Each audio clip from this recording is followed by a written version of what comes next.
Okay, we're here with another weekend. Welcome to Angira's Bathroom Super Hits 93.5 Red FM pe with me, RJ Angira, of course. And well, I promise you some celebrities, some great people in regards to music in my show every weekend. And guess who I have this weekend?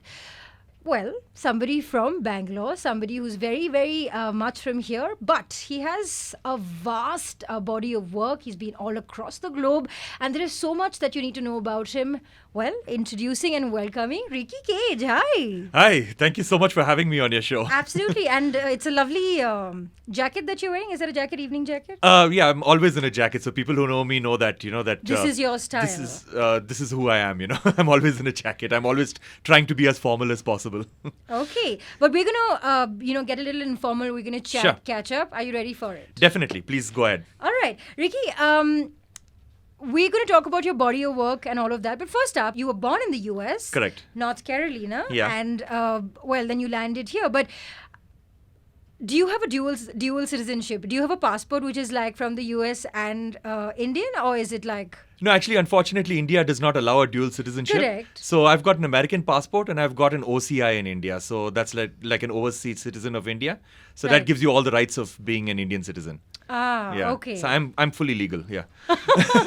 So talking about, you coming here when you're 8 years old, you never had any, not a degree, more like a practice in music. You never had that. However, you did pursue it later in your life. But tell us a little bit about that. You have done your dental, you're a medical student. How did that happen?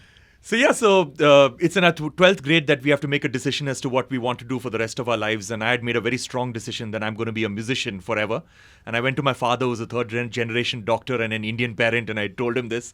And he was really angry. And after a lot of fighting, I made a compromise with him that I would finish off a degree in dental surgery. Right. And once I finish off that degree, my life is my own and I can do whatever I want. Right. So I went to 5 years of college. In the evenings, I was doing music professionally. 2 or 3 days before the exams, I would study and I would pass the exams. At the end of 5 years, I got the degree, gave the certificate to my father, and I did not practice even for a single day, and I became a full-time musician after that. All right. So is it a maxillofacial surgeon? Is it something like that? It is a dental surgeon. It's the maxillofacial surgeon would require a post-graduation. I obviously did not go there. Right. So I'm just a graduate, regular. From the Oxford Dental College, right? Yeah, Oxford Dental College. But yeah, it's not the Oxford London College. It's a college which just Where? copied the name, yeah. Okay. Wow, you are half Punjabi, you're half Marwari. Tell us a little bit about that whole... Yeah, so of course it's a killer combination. My dad's Marwadi, my mom's Punjabi. My mom's the biggest spendthrift on the planet. My dad's the biggest conjuice on the planet. But I'm a Kannadiga. Right. So you came here when you were 8 years old, right? Yeah, I came here when I was 8 years old. So basically whatever I am is because of Bangalore and Karnataka. So I've always considered myself to be a Kannadiga, an honorary Kannadiga. And I've given myself the honor. Okay. All right. We're going to go step by step. We're going to go into how you started off. You were a keyboardist, right? In Bengaluru. Correct. So I started off as being a keyboardist with a band Angel Dust. a band called Angel Dust. Up until that time, I was a self-taught musician. And when I went into dental college, that is when I decided that I needed to have a formal training in music. Right. And that is when I started learning Western classical and Indian classical music, because I felt it probably would be a handicap later on in my life. And it would give me a lot more confidence to, collaborate with other musicians and even speak and interact with other musicians. So that's why I took a formal education. I have a question for you. So you have given us a bunch of scores in terms of, Kannada music. You have done so many jingles, like 5,000 odd plus. But I don't see you really nudge into Bollywood because you have a whole, theory of, I don't want to do this kind of music unless it's going to be worth. Is it something like that? I was reading about. Yeah, so I've never been interested in doing anything for a film industry, whether it is the local film industries or whether it is Bollywood or whatever. Right. The only reason why I stepped into the Kannada film industry was that a really good friend of mine and a person who I look up to, that is Ramesh Arvind. It was his film. So I did 3 films with him. For 3 years, I did 3 films with him. And then after that, I completely stopped. Because the thing is that I believe that music as an art form needs to come from the heart. Right. And musicians need to create music that they believe in and music that they themselves come up with, rather than being given a brief by a director or a producer. True. That that hero and heroine falls in love, so make music for this. To Or compose your own music. Exactly, to compose your own music, which is based on your own beliefs, your own philosophies, basically a piece of you. And like, for example, a person like Picasso, if he's making a painting, he's not going to go around to all the art galleries and see that, okay, what is everybody else doing? Let me do something similar. True.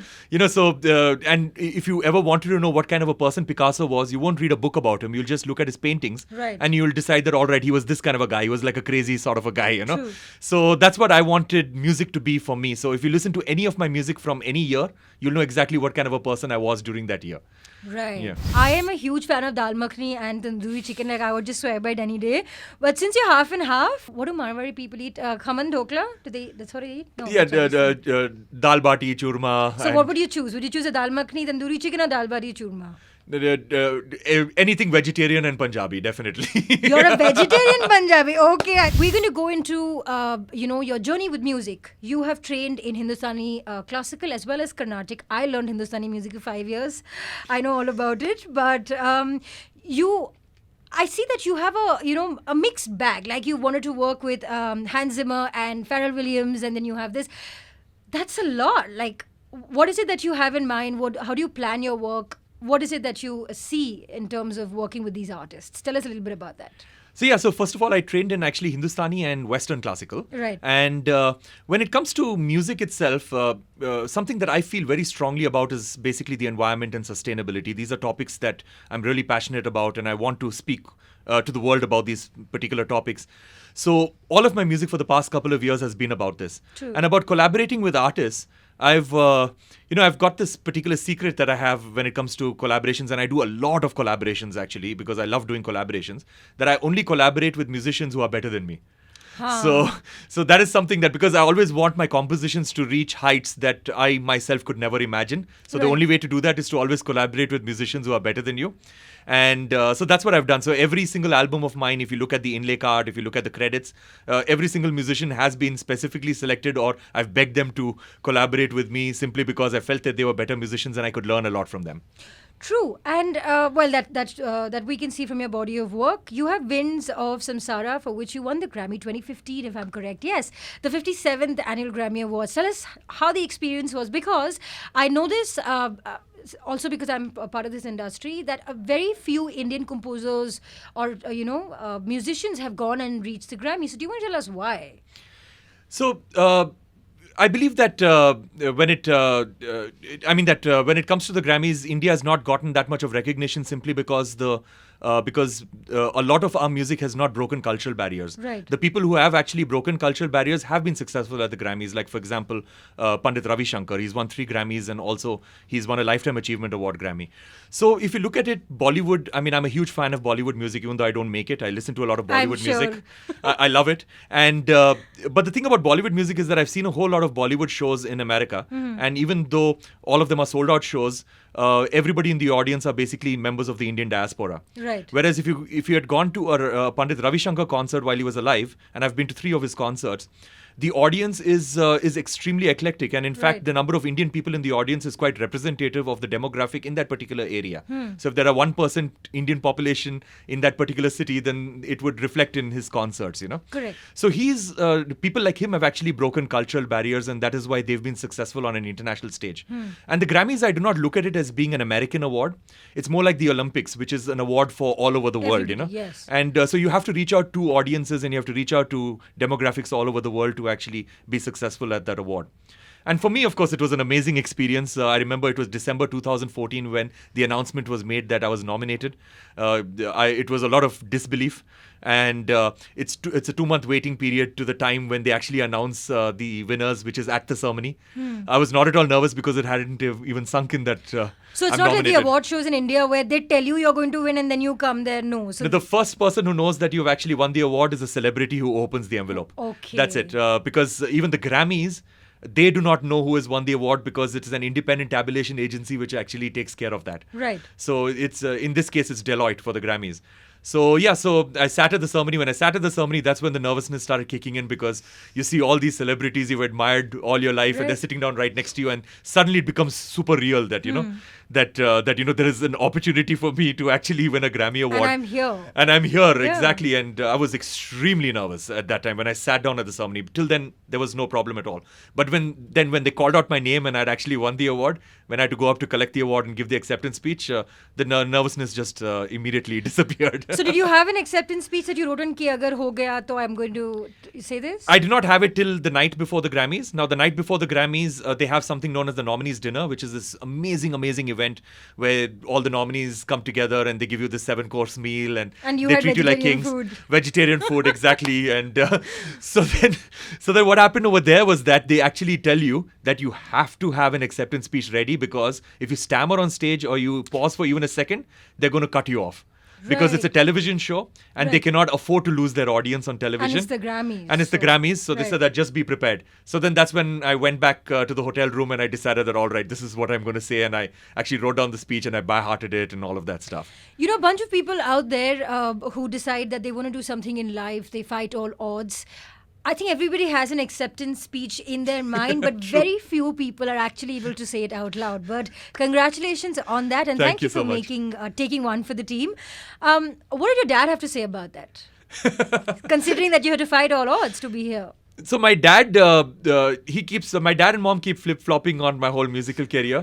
So when I started off in my musical career, as you said, I did a whole lot of commercial work, that is jingles for radio and television. Right. I was quite successful and I was making a lot of money. So you made a bunch of stuff for Red FM as well. Yeah, Red FM. I did your station IDs, I think, in 2010 or 2011. That's correct. But anyway, so I was making quite a lot of money during those days, and I remember buying my first expensive car. I bought a Mercedes when I was I think about 26 or 27 years old. So that, got my parents some fodder to talk to their relatives about, because achhi baat hai, yeah. So that is what, they're doing. My son is doing something. He bought a Mercedes and all that stuff. Right. And then later on, later on also they were finding it difficult to explain to their friends as to what I do for a living, because I do music, but it's not films. So what exactly Where does your son music? do? Yeah. So that was the case. Then of course I won the Grammy. They were very thrilled about that. And then later on, I was given an honorary professorship with the National Institute of Advanced Studies, that is the Indian Institute of Science. Then, my parents were like, that, wow, mera beta professor hai, And even now when they introduce me to the relatives, the relatives tell me that, oh, you won a Grammy and, and whatnot. And I listen to your music and you're with the United Nations and all of that stuff. And then my father's like, par ye doctor bhi hai. We're slowly opening up to who he is as a person. Now we're going to slide into a lot of other things that people might or might not know. They know you in terms of music. They know, where you've been, a doctor, but also you are the UNCCD Land Ambassador. You have raised public awareness with, land degradation, all of that, drought and all of that. You've also served as a UNESCO Global Ambassador for Kindness. Wow, for kind of the kindest man in the room, okay? You also have the UNICEF Celebrity Supporter Ambassador for the Earth Day Network. Oh my God, there is so much. The GQ Hero 2020, tell us all about this. It's crazy. No, I'm very fortunate to work with the United Nations, because as I mentioned earlier that the environment and sustainability and positive social impact are things that are really, really close to my heart, and I try my best to live the life while I'm playing these various roles. But the United Nations is a very unique organization, because it's got 195 countries which have come together to basically form the United Nations, and they believe in not protesting against nations or not protesting against leaders, but actually working with people, and being very inclusive in their approach to working with countries and getting things done and making this world a better place. So I'm an ambassador with the United Nations Convention to Combat Desertification, which believes that 138 million people are going to be affected in the next couple of years because of drought. And of course, we all know about all the water shortages that various cities in India are going to be facing. So that's something that I help them out with in talking about the importance of conserving land, because that is the cheapest solution to mitigating the effects of climate change. Right. Then I'm also with UNICEF, because if you want to bring about any change in this world, you have to start with the children, and there is no excuse and there is no other way to do this. So I work a lot with children, with their education, with teaching about sustainability, starting the conversation on conservation at an early stage with children. And I'm also the ambassador of kindness with UNESCO, MGIP. So that is basically, I believe that if you just go to the basic qualities of empathy and kindness, that is a more long-term solution when it comes to bringing about change in this world, and especially bringing about behavioral change in this world, because that's what's needed. Rather than waiting for governments to make a difference, we need to change our own behaviors. Ourselves first. Charity begins at home. Do we all remember that? Okay. You've also, in 2016, traveled to Jaipur, where you were also named as the Goodwill Ambassador. So, when you talk about working with children, let's get to the current pandemic as of now. We know a bunch of people have been, they've all been affected. We have the rural areas which have been blown and hit so badly. Is there anything that, you're collaborating? Is there anything you're doing to change that? And what do you feel about the current situation in the country? I'll tell you why. Because I was recently reading about how the Tamil Nadu government has gotten a bunch of people who are changing within their, state in regards to conserving the environment, which I thought was a great move. Yep. So what do you think about that in other parts of India? No, true. As you correctly mentioned, a lot of people are affected by this pandemic, and that's pretty much an understatement. And children are the silent sufferers in this entire process because they're almost like 1.2, 1.3 billion children all over the world are unable to go to school right now. Just accounted for. Yeah. And so they're unable to go to school right now, and their learning is being affected. Plus, there are studies being conducted all over the world which show that that they are the victims of severe abuse at home right now.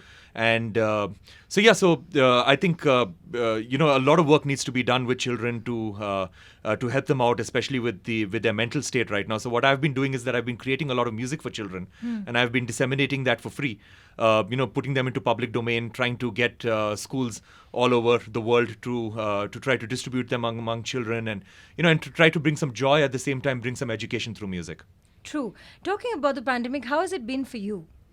It's been quite crazy for obvious reasons. In 2019, I did 70 concerts in 13 countries. Correct. So yes. that's the number of concerts that I normally do. And since March in 2020, that is for the last 16, 17 months, I've just been in Bangalore in one city in my studio.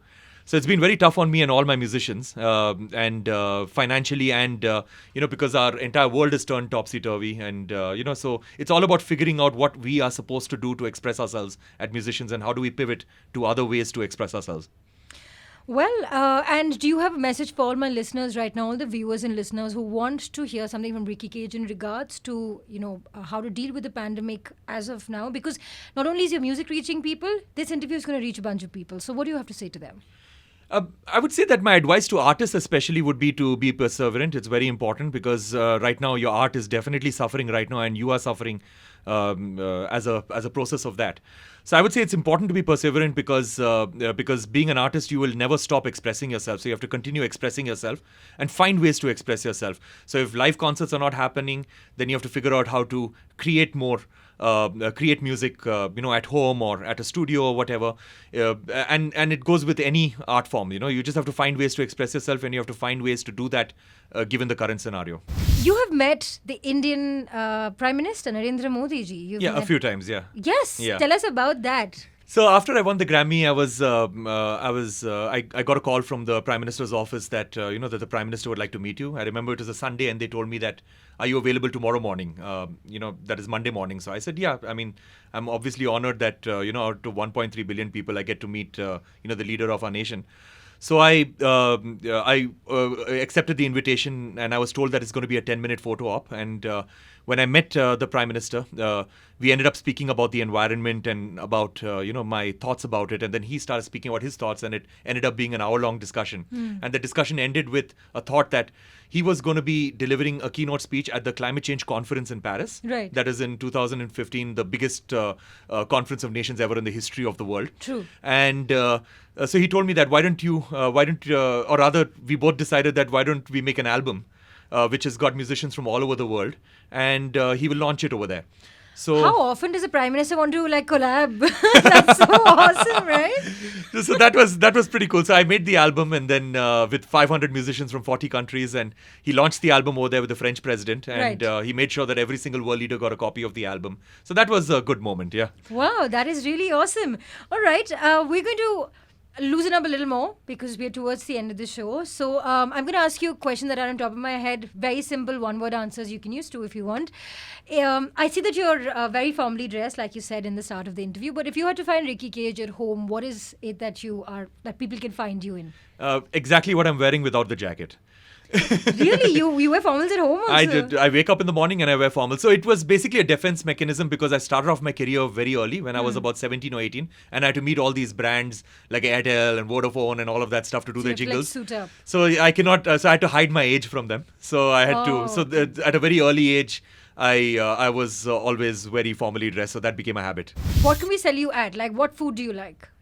So I like very simple food because that's the kind of food that I can eat every day, like dal, sabji, roti, or rice and dal or rice and sambar. So that's basically my staple food for every day. Do you work out? I used to about like 8 years ago. Okay. Oh, okay. I like the precision. I've got memories of it. Okay. All right. Since you're so well traveled, what is that one place where you were just like awestruck? This is the place that I want to keep coming back to.